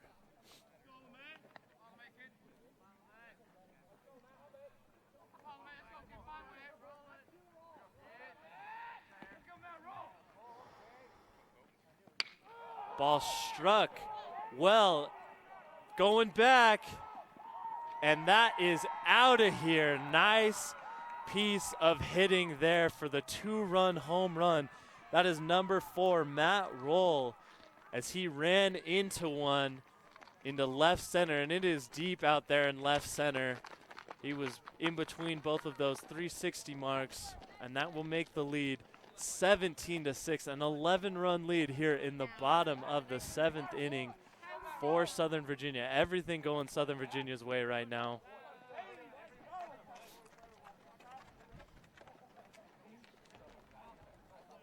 First home run of the game. We've seen a few balls hit pretty well deep into the outfield, but first one to clear the fence. Again, Matt Roll really ran into that one, just cleared the fence out near the 360 mark. The Knights extend their huge lead, looking like a football score right now, 17-6. That first pitch is taken for a strike.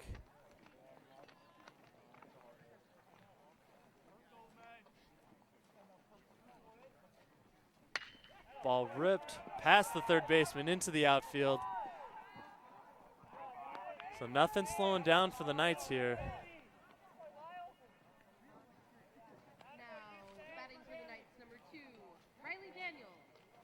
So Riley Daniels now will take his at bat here. Ball thrown over to first base.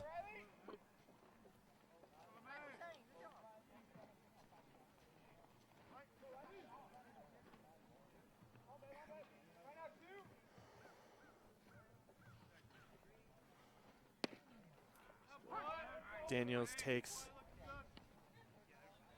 a strike here. Still nobody out for the Knights.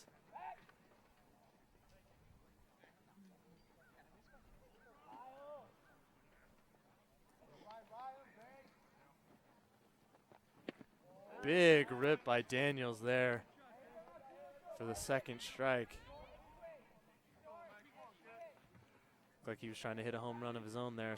Saw that ball, but just missed it. And that'll be called strike 3. So Daniels down on strikes.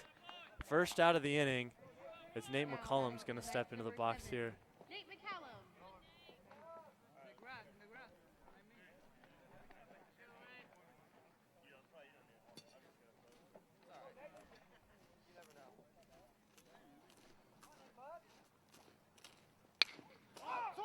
Ball flied out to right field. Easy work for the right fielder, SUNY-Canton. So we've got 2 away, 1 man on. Now batting for the Knights. Manny Lara. Number 24, Manny Lara, is going to step into the batter's box here.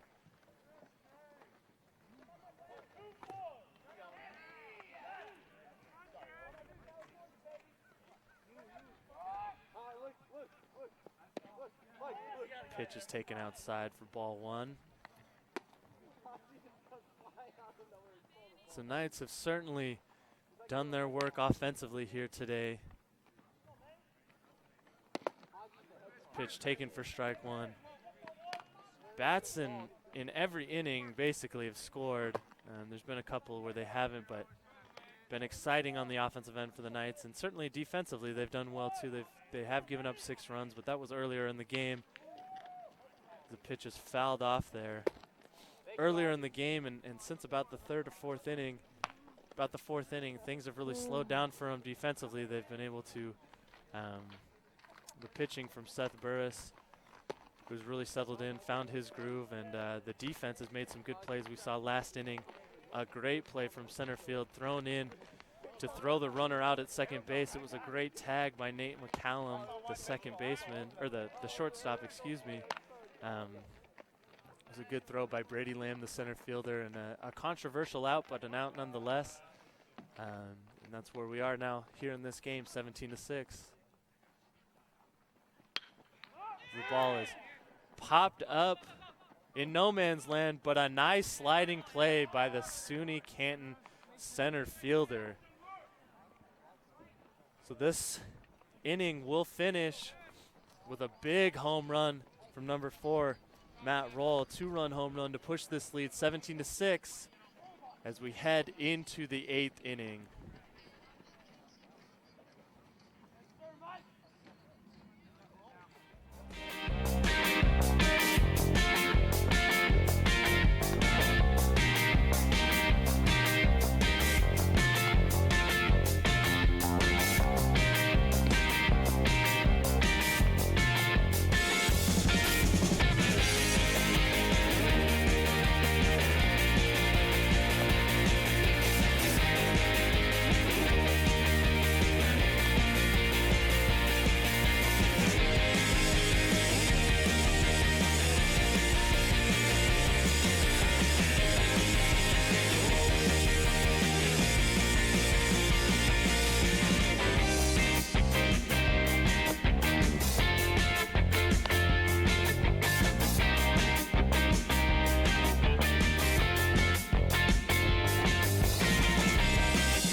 Back here at Southern Virginia University, Perry McClure High School, where the Knights are taking on SUNY-Canton in this non-conference matchup. The Knights with the huge 17-6 lead in the top of the 8th, looking to make it another 1-2-3 inning.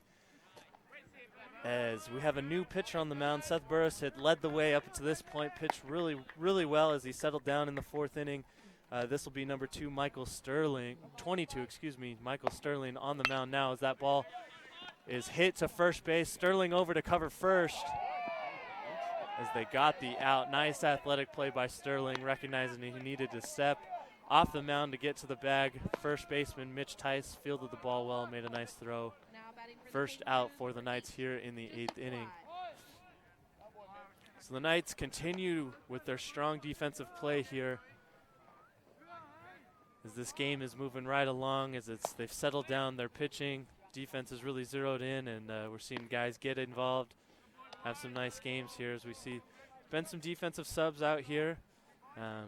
Number 2, Riley Daniels playing second base. Mitch Tice, number 28 at first. We have a sub out in right field here, number 11. That is Kobe Hill. So some guys getting in, some action here. Getting some time in, getting their innings in before conference play in a few weeks. That pitch is low. So 2 balls and 1 strike for Michael Sterling on the mound. Looking to find that second out here in the top of the 8th inning.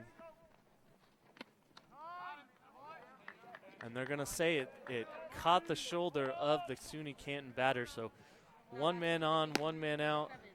Edward Malinosa. An 11-run lead for the Knights, who of course came back.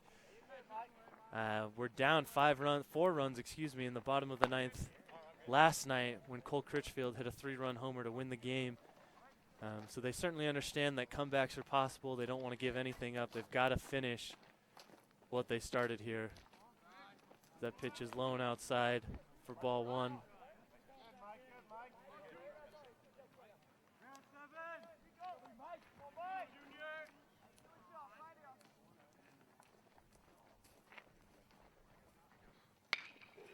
Ball ripped to third base. Nice stab, though.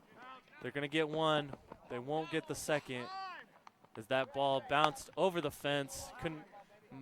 Mitch Tice couldn't pick it off, so going to be a man on second. 2 outs here in the top of the 7th. A nice play, though. Bridger Taylor playing third base, number 5, with the good stab there. Playing that hot corner, that ball get on you fast, and good play, though, by the third baseman. Recorded the out at second, but of course, as you saw, the wild throw bounced over the fence. So now we've got a man on second with 2 outs. Michael Sterling pitching.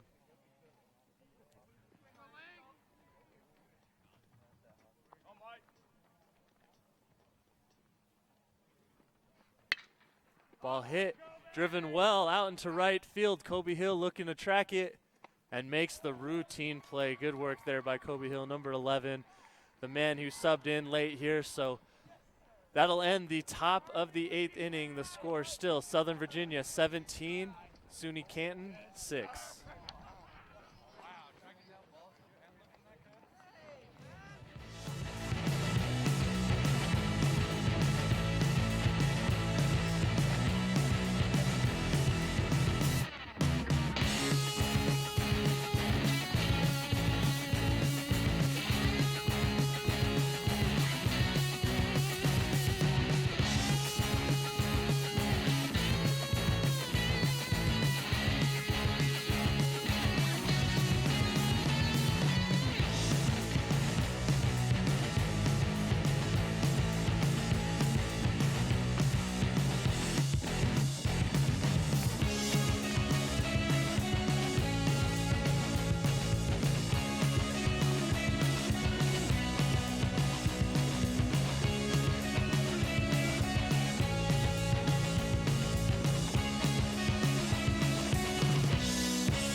Welcome back here, Southern Virginia up big on SUNY-Canton, 17-6 in the bottom of the 8th inning. As number 14, Dylan Boyce, is about to step in the box here for the Knights to take his at-bats. Knights hoping this will be the last time they're up, unless something goes terribly wrong in the top of the 9th. This should be their last at-bat. Knights hoping to make some good work, though, in their at-bats here. Looking to take care of business, possibly even extend this huge 11-run lead. As Boyce takes an outside strike.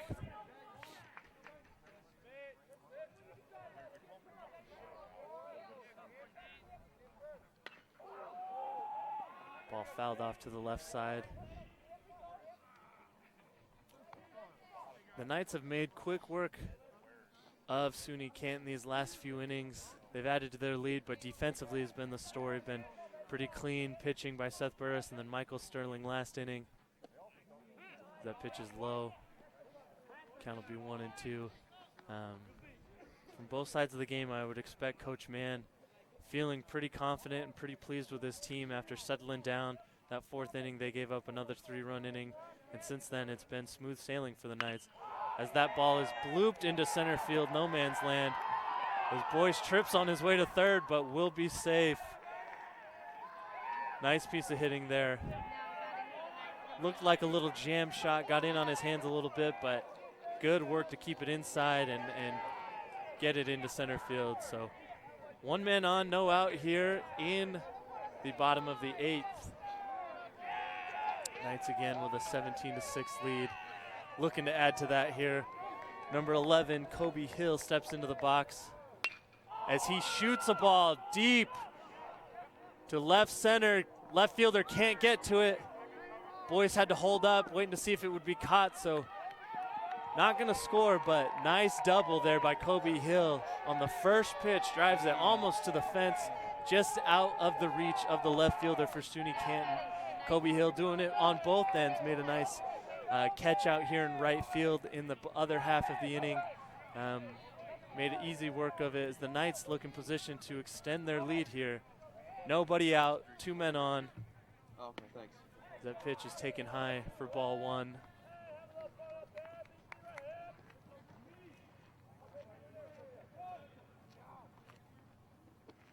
Swing and a miss there. Low in the dirt, chased after it a little bit. I believe that is Mitch Tice, number 28, in the batter's box, trying to bring in a couple RBIs here for him.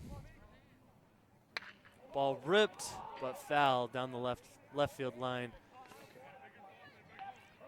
So not only 2 men on, but those men are on second and third. So any type of fly ball, anything into the outfield will score at least 1, potentially 2. Anything on the ground should score. The man from third, that's Boyce. But a little bloop shot into center, and then Kobe Hill sending it to left center out of the left fielder's hands. That ball's in the dirt. So 2 balls, 2 strikes here, nobody out for Mitch Tice, his second at bat of the game.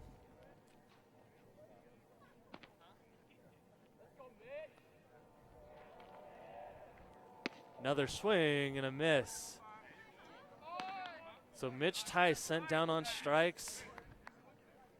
1 out here, still man on second, man on third.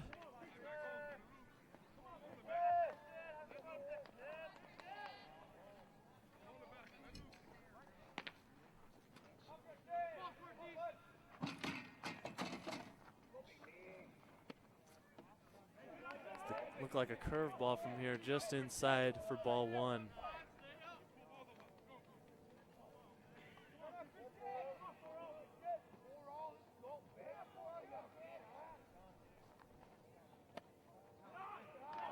The pitcher still throwing some soft stuff. Doesn't look like he wants to come in with any type of fastball towards him, as a couple balls have been driven to the outfield now, but misses again. So a 2-0 count, good hitters count for Southern Virginia. Ball slapped to the shortstop here. Nice routine play. The man will score from third. That'll make the score 18-6 in the bottom of the 8th inning. So 12-run lead.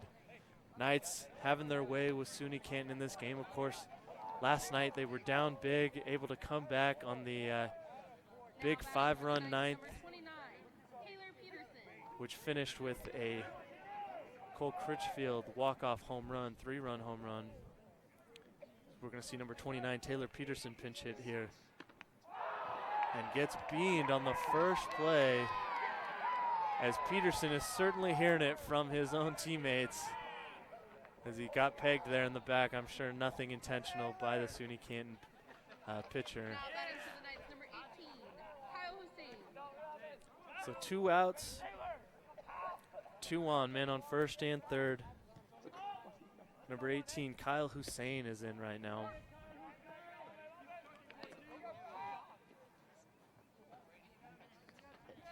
Looking to find a gap somewhere, find a hole in the infield, bring in another run to add to that 12-run lead.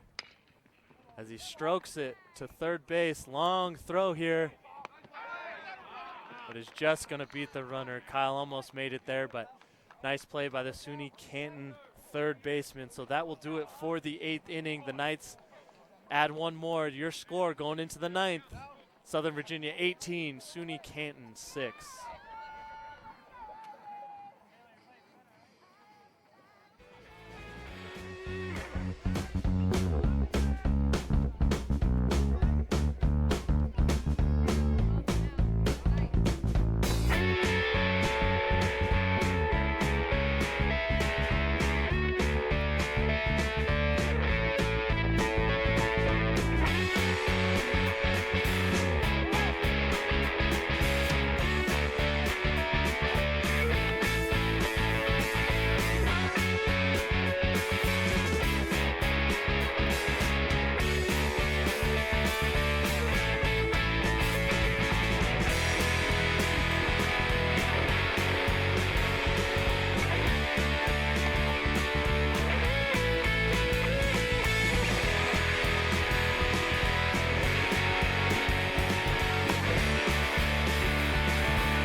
Back here at Southern Virginia University, here at Perry McClure High School, watching Southern Virginia take on SUNY-Canton. Big lead going into the top of the 9th. An 18-6 lead to be precise. Southern Virginia really had their way with SUNY-Canton in this game. We're going to see a new pitcher take it in the top of the 9th here. That is Tanner Black, number 16, as the Knights look to close this game off 3 outs away from the victory. Sidearm pitcher Tanner here with the first pitch, taken for a ball. Little fly ball out behind shortstop, but easy work there for the Knights, for Nate McCallum, who's had a good defensive game, including that impressive tag at second base, the ball thrown from center field. So good overall game for Nate as the Knights get the first out here in the top of the 9th.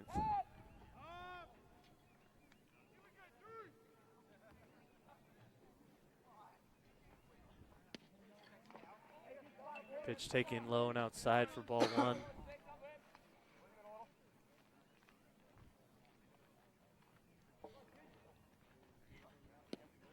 Another pitch low and outside, so that'll be 2-0. Tanner Black, who's on the mound now, first time entering the game. 3-0, another low pitch, having trouble finding the zone, trying to get him to swing it. It's something low, not much to do but hit it on the ground, but SUNY-Canton being real disciplined right now. As that one finds the zone for strike 1.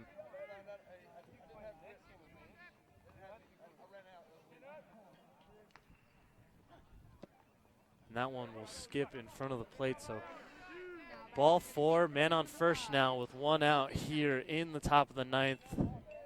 12-run lead for the Knights.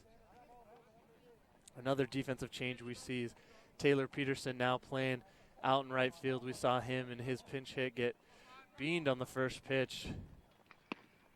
That ball is high and outside this time for ball 1.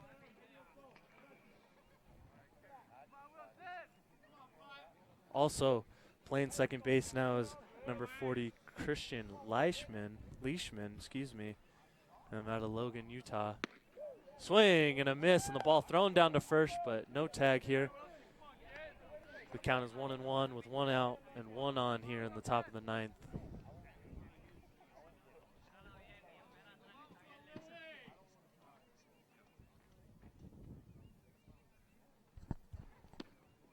Ball outside, so Black going to work here, having a little trouble in these last 2 batters, finding the zone.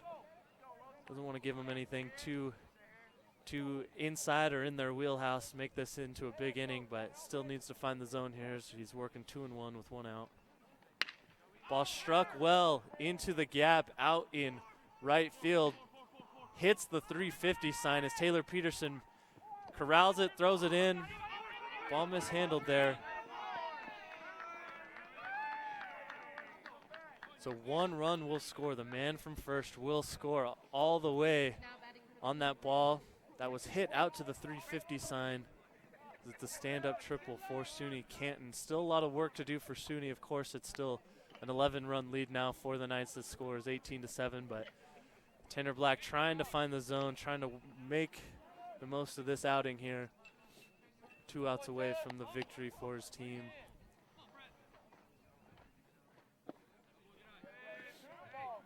Pitch is low for ball 1.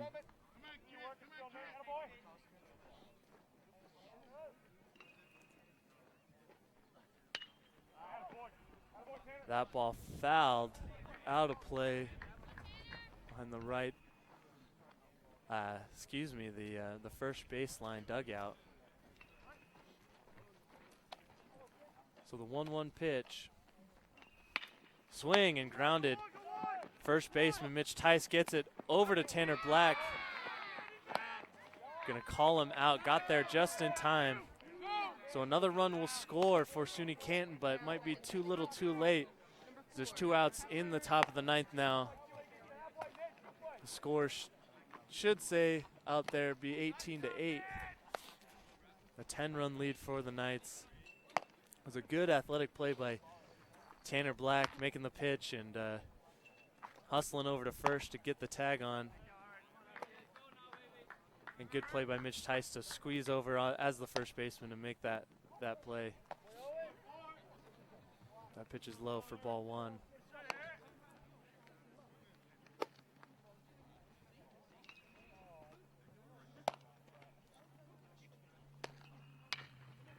Ball is hit to the shortstop. This could be it. Nate McCallum makes easy work of it, throws it to first, beats the runner as Mitch Tice corrals the ball in, and that will do it for Southern Virginia today. A game in which they led most of the game. They were down early. It was a 3-0 lead for SUNY-Canton. The next half inning, the Knights put 4 on the board, and they never looked back. An 18-8 victory. This was a game that saw Seth Burris take the mound and had a little trouble in that second inning, as we mentioned. A 3-run second for SUNY-Canton, the Kangaroos, but mostly because of errors. There was an error on the throw to first and then an error at short, which led to those 3 runs. SUNY-Canton also picked up another 3 runs in the 4th inning, but ever since then it was pretty much smooth sailing for the Knights. Seth Burris really dialed it in. Michael Sterling saw a good, strong inning, and then Tanner Black right there finishes it off for the Knights. And of course the offense, the scoreboard speaks for itself. Matt Roll with a 2-run home run. Everyone up and down the lineup were able to contribute with RBIs and base hits. Good defensive play by the Knights. So all the way around, a great victory for the Knights. Looking forward as they sweep this 2-game series with SUNY-Canton on Tuesday the 13th. They will have a doubleheader against Southern Vermont. That is here again at Perry McClure High School. That'll first pitch is at 11 a.m. Second game will be 2 p.m. And that's their last matchup before they get into conference play. As we mentioned, the Capital Athletic Conference, so tough, and those conference games are so important for the Knights. Their first conference game will be against Mary Washington again here at Perry McClure High School. It'll be Wednesday the 21st at 3:45, and then later that week, as we talked about before, taking on Salisbury for a doubleheader again here at Perry McClure before they finally go on the road to Frostburg State on Wednesday the 28th. So a lot of good things coming from the Knights. A good weekend of baseball for them as they sweep this series, and they look forward to fine-tuning one more time, getting everything dialed in before they enter in to Capital Athletic Conference play. So that will do it for us here at Southern Virginia University, Perry McClure High School. The Knights with the big victory over the Kangaroos of SUNY-Canton, 18-8. I'm Seth Hansen. For all our production staff here, Aaron Rumba, Craig Reese, we appreciate all of you, and thank you for joining and being here with us today. And please join us next time for our next edition of Southern Virginia University Baseball. 60 games a year. Like, whoever keeps track of that, like, actually cares what that schedule is.